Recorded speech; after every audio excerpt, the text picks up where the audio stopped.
Hey again, everybody, Canocentric Films here, and I'm back at you with a concentrate review. I am excited to finally be doing a live rosin review of something that came from a cultivator here in Illinois in the legal market. I think it's been about a year of these products being available. Floracal, under the Cresco Canopy of brands here in Illinois, put out the first live rosin and live rosin cartridges in the state, at least in a long time, like since legalization in 2020 in recreational dispensaries. I think it's the very first solventless live rosin products available. We've seen other cultivators follow suit. Revolution is doing it. I believe Verano has been doing it. PTS has put out some rosin, although I'm not sure if it's pressed rosin or if it's also solventless extraction, but it's becoming more and more of a thing. There's rosin edibles even available, which I'll be doing some reviews on.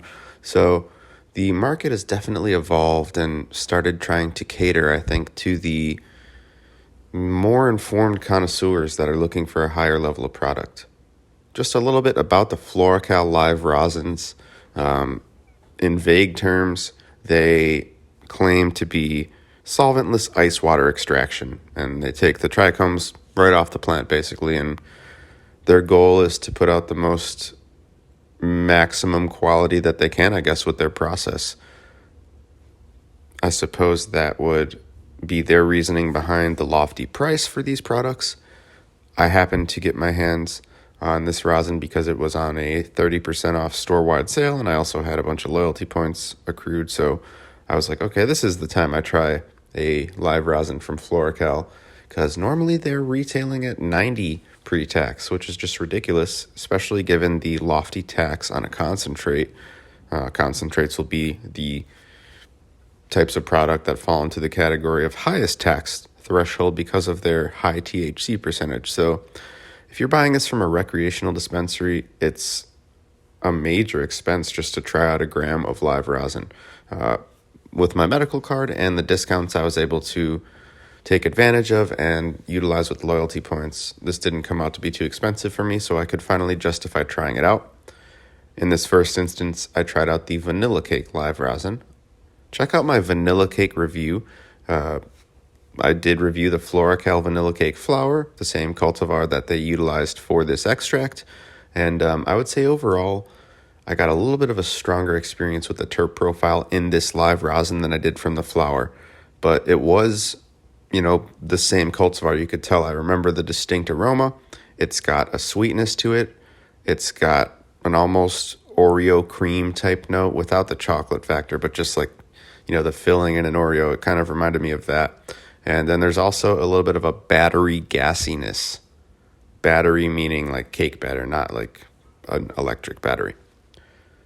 Effects-wise, this stuff had a really, really strong effect on me, and I find the live rosin high to be an all-encompassing one, and one that's not as abundant with the undesirable effects of smoking cannabis, like feeling racy or feeling anxious.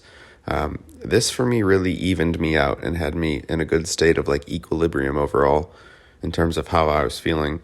That's how a lot of the rosin products seem to treat me. I've tried some rosins from Michigan as well, and I'm a fan of the high in general that one achieves from live rosin. It is just more all-encompassing, and it's in general not as paranoid or anxious of a high for me, which I can deal with at times.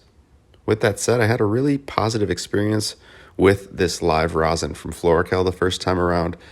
I can't see myself ever wanting to buy it at 90 a gram, so I hope those prices come down. Hopefully the craft growers entering the scene will make them feel the heat. Large companies like Cresco, known as Floracal in this instance, hopefully they will have to bring their prices way down, as they've had to do with their flower, as craft growers are kind of looming on the scene and about to enter the market. With that said, this was a positive experience.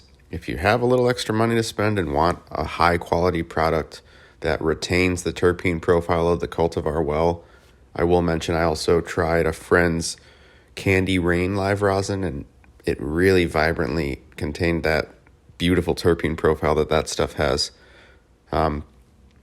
So it captures the terps pretty accurately, I think, of the flower, if there's any terps to be had. So if you're looking for a tasty, terp abundant, effective, in my opinion, all-encompassing type of product, I would recommend giving a live rosin a try out. I'm curious, let me know in the comments, have you tried any other Floracal live rosins? What was your experience with them? Have you tried Revolution's live rosin that they've put out somewhat more recently in comparison to when the Floracal stuff came out?